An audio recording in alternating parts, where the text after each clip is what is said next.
Welcome to Perspectives with Asima Silva, and of course it's coming to you from the studios of the People's Channels right here in downtown Worcester. And today, Asima, let me take a moment to introduce your guest for today.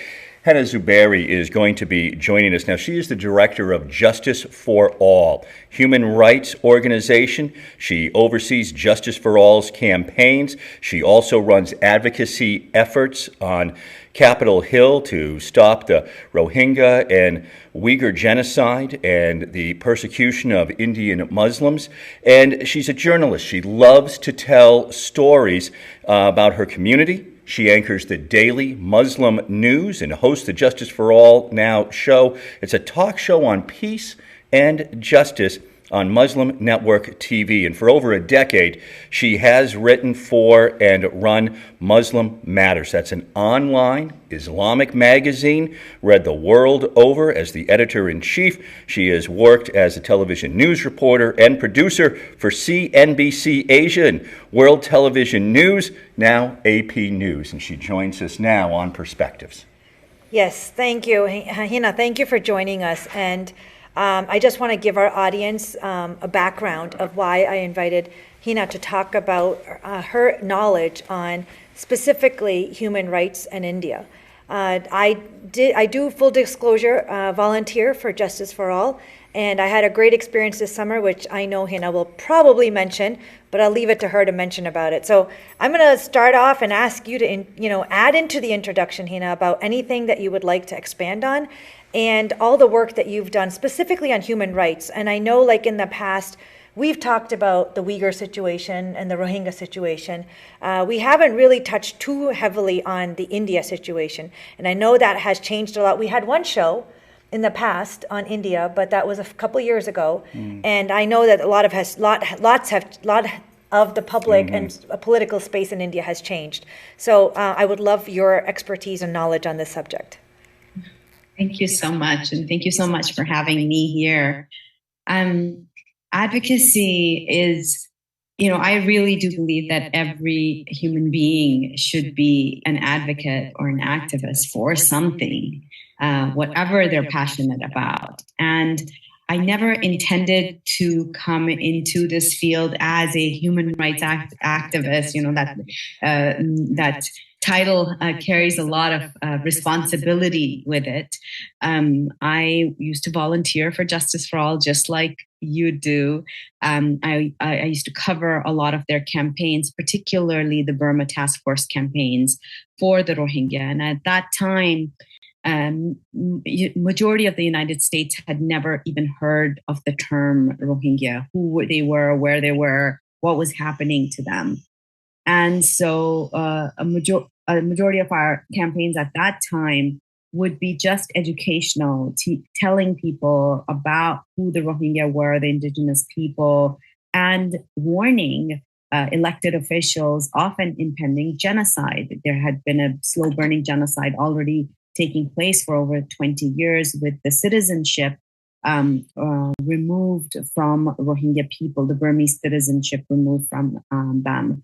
And as I started volunteering more and more hours, eventually Justice for All's Chicago head office reached out and said, hey, I believe you should be working for us, quit your job and, do this full time. And that's when I joined them about 7 years ago. And it's been quite a ride to be in these spaces, to be working on behalf of people whose voices have been muzzled, who are not able to share their stories. And so I believe it's my responsibility to share their stories. And one of the most touching moment in all my advocacy was doing an interview with a Uyghur camp survivor who had survived atrocious torture and gang rape inside the camps. And while she was sharing the stories of young women who had been with her, and she was older than us, she was older than me, but she was in a camp with women who were as young as 14 young girls. And she said when I left, she was able to escape because her daughter was a Dutch citizen. And her daughter advocated with the Dutch embassy, and she herself had Uzbekistan citizenship. So that is why they were able to advocate for her and get her out of that space. This is now, I am sharing their stories and my story with you. And now it is your responsibility to share our stories with the rest of the world. And on the day of judgment that Muslims believe in, we are going to be held responsible, and I'm going to hold you responsible because I'm sharing an amana. An amana is like if I leave my precious necklace with you and I come back for it, I'm taking my amana back from you. So I'm taking something that I left with you. And that is what she said to me. And so this is what we do. We tell these stories and put the world's attention on these policies, on these atrocities, genocides that are taking place in this world today. And as we work on the Uyghur, Bosnia, Burma, Central African Republic, we recognize genocide markers. We recognize the stages of genocide. And that is what is so troubling about India these days. Not only are we seeing oppression of Christians, Muslims, and Sikhs that has been taking place for many, many years, but under the Bharatiya Janata Party, the BJP's leadership, we are seeing erosion of basic rights of these minorities, religious rights, as well as open calls for genocide. And this is what is terrifying us, including the media. We're seeing movies coming out from the multi-million-dollar Bollywood industry that are focused on making otherizing Muslims and making them the perpetrators. We're seeing coronavirus being used as a vehicle to otherize Muslims by making them responsible. We're seeing news coverage of Muslims showing them as people who are intruders who've come in from elsewhere, even though most Muslims in India are indigenous people who converted to Islam. Many Muslims in India are originally Dalits, who were the lowest caste of in the Hindu hierarchy. So those are some of the things that we are seeing and that we are very, very concerned about. Our colleagues at the Holocaust Museum's Early Warning Project have warned us and have listed India as the country at one of the highest risks for mass killings. Their map, which shows, you can go to their website and you can see the map is already seeing mass atrocities taking place.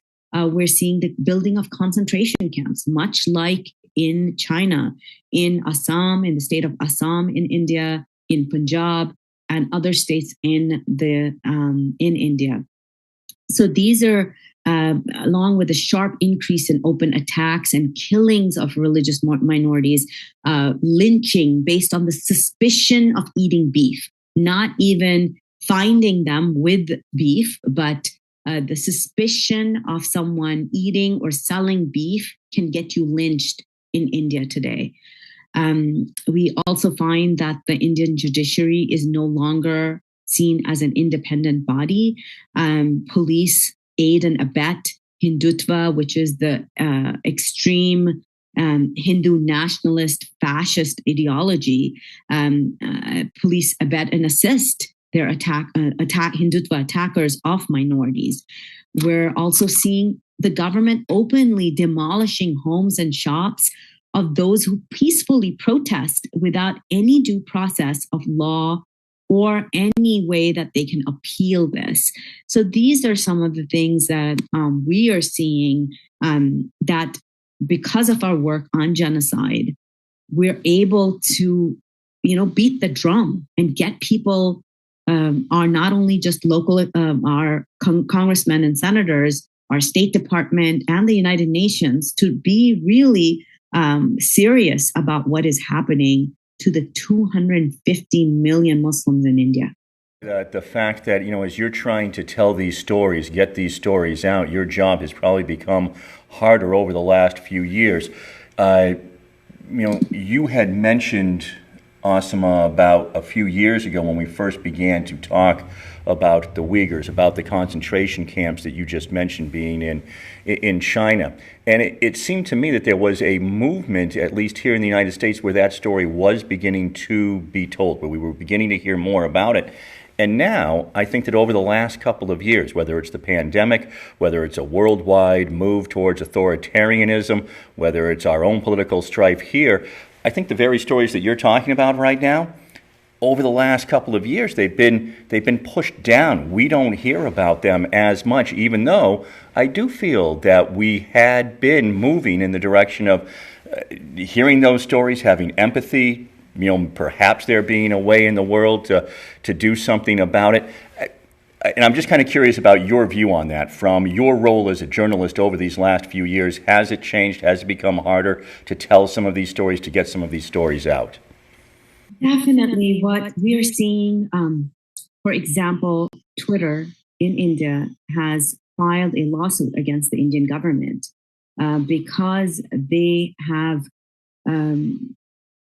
asked them to remove tweets from activists who are, or journalists on the ground who are sharing these stories. So the Indian government has forced Twitter to delete those tweets. So now Twitter has filed a lawsuit against them. We see this on Facebook. Facebook had been this was a leak done by Facebook's former higher up on Facebook, where he came out and he's shared this with our Senate at a Senate hearing that Facebook was. The Indian government demanded that an Indian government agent be hired at Facebook and be given access to everything, including activists and journalists who are on the ground, their data. And that includes mine and your data. That means any American who ends up talking about these, their data is also in the hands of the Indian government. We found YouTube videos deleted on our YouTube channels, Facebook posts deleted. We used to have a very large, robust Facebook page for Justice for All. And the minute we started our Kashmir campaign, our entire Facebook page was deleted and we had to start off with 0 followers and build up that following again.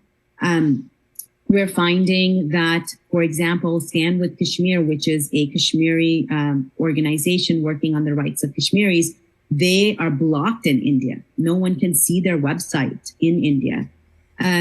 We're also finding here a lot of journalists are not taking as much interest. What the response that we saw, for example, this year was the first time Christians in India found it very, very hard to openly practice Mass and celebrate Christmas because of the genocidal conference. So a genocidal conference took place in December 17th and 18th, 19th in Haryana, which is one of the most sacred places for Hindus, right at the river Ganges.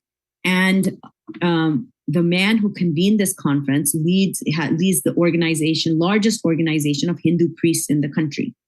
And open calls were made for the genocide of Christians and Muslims. They swore that they would not let Muslims and Christians celebrate Eid or Christmas. They openly called for, not even ISIS has done this, called for suicide bombers to go into Muslim neighborhoods. They said they would pay them. They said we should do to Muslims what Burma has done to Muslims. We should do to Muslims what China has done to Muslims. So it was like open, it was recorded. That was shown on Facebook. There were millions of views. And whereas when activists or journalists get on these social media websites, our posts are taken down because some community guidelines, they go against some community guidelines. And we hear this often from Indian journalists, who are trying to get the truth out from the ground. Journalists have been slapped with lawsuits. Indian American organizations who are fighting for the rights of Muslims, like the Indian American Muslim Council, have been sued by Hindu American Foundation for their advocacy and truth telling.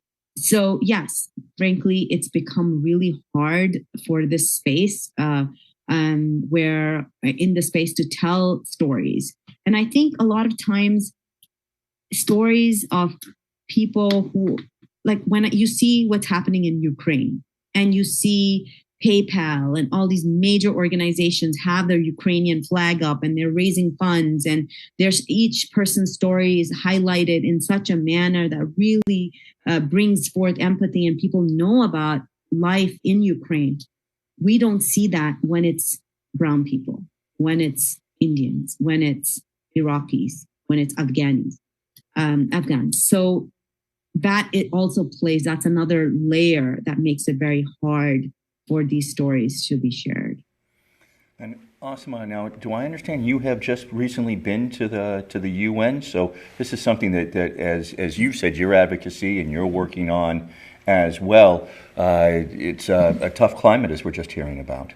It is, and I would like Hena to expand on this, but my experience at the UN was profound.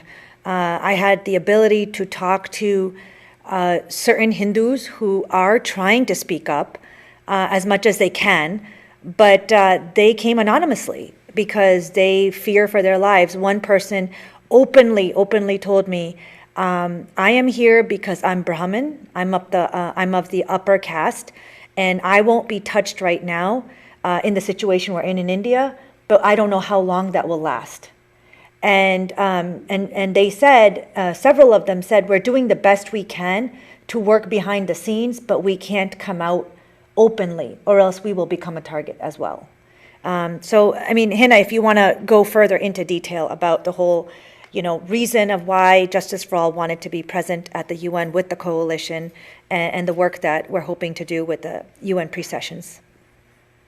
Definitely. Thank you so much, Asima, for representing Justice for All there.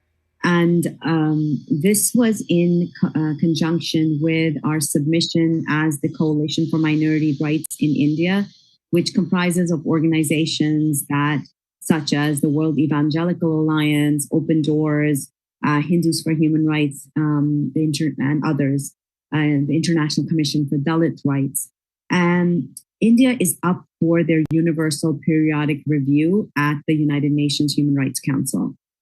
And the coalition submitted a report that highlights what is going on in India as a coalition to the Indian government and to the United Nations. Justice for All also separately submitted another UPR review. The recommendations made by the coalitions covered the targeting of minorities, restricting their participation in voting, issues of the lack of proper judicial process, and the suppressions of their rights.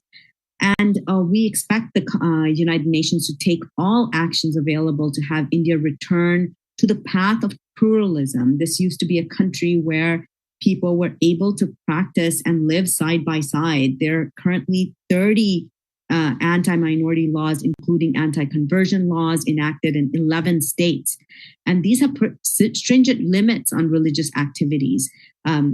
Pastors and imams who preach have been jailed. We know of many people, even American pastors who have gone to India to visit. For example, Reverend Peter Cook of the New York Council of Priests, New York Council of Churches. He was deported from India because they thought he was going there to preach and to convert people. And what we have seen after our submission is People are speaking up. For example, Dr. Fernand Devarnez, he's the United Nations Special Rapporteur on Minority Issues, stated that the increasing hate speech and violence that is targeting minorities spoke of growing, he speaks of growing impunity, and he's made recommendations for action, calling for the establishment of an independent investigation mechanism, such as one that was done for Syria, for Myanmar, Sri Lanka, and Ethiopia. So that's where people are. We recently held a panel where we had many of these special rapporteurs, UN special rapporteurs, speak, and the special rapporteur on freedom of religion or belief, Dr. Nazila Ghania. She spoke at this panel, and she also reiterated that the freedom of belief and religious recommendations made during the 2017 UPR of the Universal Periodic Review of India still remain relevant because India never followed up on it, never made those changes. So that really speaks of where are we with the United Nations, right? How much does the world's authoritarian governments really listen to the United Nations, right? And she also spoke about the recent hijab rules in the Indian state of Karnataka, forced evictions and demolitions of activist homes, and the gender-based violence against Muslim women. So this is, people are speaking up. This is something that is really, because we've been submitting and making submissions. The World Evangelical Council has been asking for this for several years. And this is the first year that we're seeing many special rapporteurs speak up and demand the United Nations to take notice of what is happening in India. Yeah, it is really an amazing thing that is happening in the world right now, and I think that goes back to some of the journalism and what you've been doing. But your comment about the UN and do these authoritarian countries, how much weight does it really carry? So it does seem as if we're in a difficult time period right now in the world, with a lot of different things hanging in the balance. So, having said that, and it seems fairly pessimistic, what do you see over the next months and or years? Are you optimistic about getting the message out? So one thing, the Universal Periodic Review of India will occur in November at the Human Rights Council, and we see this as an opportunity for the government of India to demonstrate its commitment to human rights. You cannot have rights for your minorities.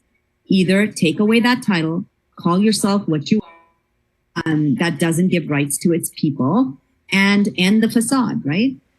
So could you repeat that again? You got a little cut off. Call yourself, like, what would you say India should call themselves as? You got cut off there. Totalitarian, nationalist, fascist regime. That's what, call a spade, like that. Call yourselves that. This is the BJP is the political party for the RSS. The RSS is the Rashtriya Swayamsevak Sangh. They are the largest paramilitary organization in the world. Their founder was inspired by Mussolini, by Hitler. And so I believe that either the curtain should come off and we call it what it is and we see what it is. And I think this is hopeful. Like, I think they themselves, BJP elected leaderships themselves, cannot contain themselves and cannot contain their hatred and their real faces. Their masks have to come off. And I look at this hopefully, because I feel like up till now, India had this really soft image of, yoga and Taj Mahal and people like, Bollywood movies and like henna, right? But now people are seeing that those days of Gandhi are over. The killers of Gandhi are in power. They run the country. And for better or worse, it's better to fight an enemy that you know or confront an enemy that you know versus an enemy that you don't know, right? And so I feel like that's hopeful. What I am also hopeful about is more Hindus speaking up.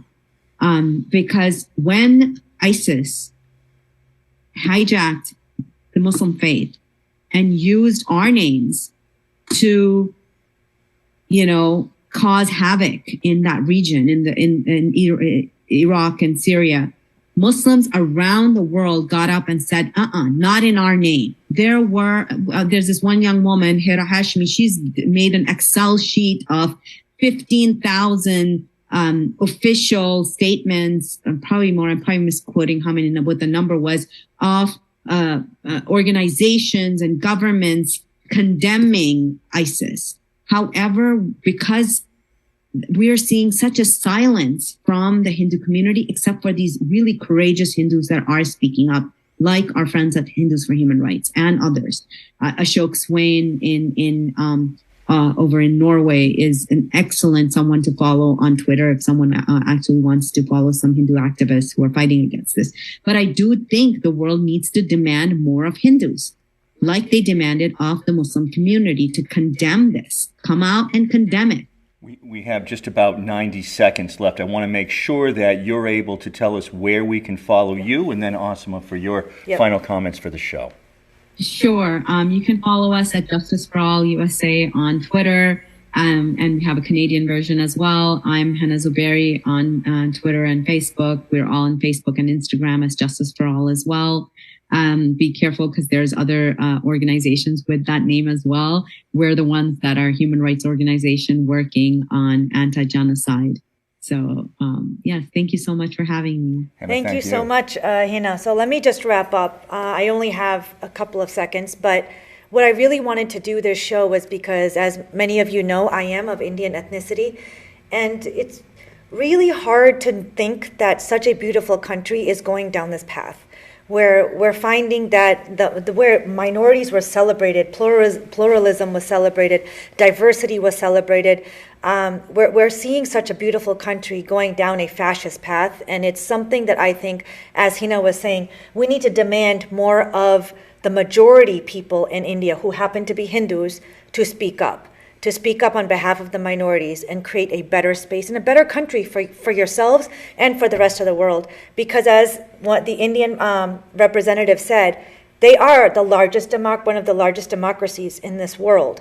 So be a role model, speak up, stand up for what's right, and follow us again and watch us again on Perspectives for Asima Silva.